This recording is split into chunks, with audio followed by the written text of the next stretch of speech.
Mas pa? Okay. Ano ba ang sasabihin ko?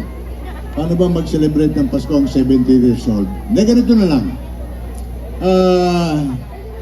Kulang man tayo sa material na bagay, kulang man tayo sa pinansyal na bagay, marami tayong dapat ipagpasalamat kay Lord.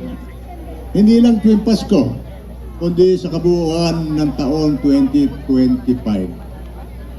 Noong tumama ang napakalakas na lindol sa Kabisayaan, ang daming buhay ang nawala. Ang daming ari-arian ang nasira. Hindi naglipat ang linggo, tumama sa kanila ang bagyong Tino. Lubog ang karamihan ng kanilang mga bahay. Ari-arian nasira. Sumunod ang bagyong Uwan.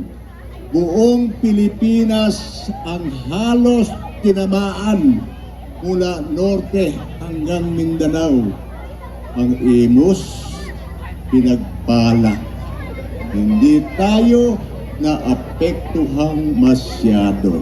Kaya ipagpasalamat natin sa Panginoon Diyos na tayo'y malalakas, ligtas, at nandyan pa ang ating ari-arian. Okay? Sharing. Paalala si Mayor at Iskong mag-share ng blessings sa inyo. Ang sa akin, sa amin, sa Sangguniang Panlusod, kaagapay po kami ng ating butihing Mayor, kaagapay kami ng ating butihing Congressman na magagandang mithiin niya para sa ating lahat, para sa ating lungsod. Kaya nga po, tangalan ng inyong Tatay Saki, lolo na sa maraming batang naririto, ako po'y malugod na bumabati sa inyo na isang maligayang Pasko at naway makamta natin ang tunay na kasaganaan sa darating na bagong taon.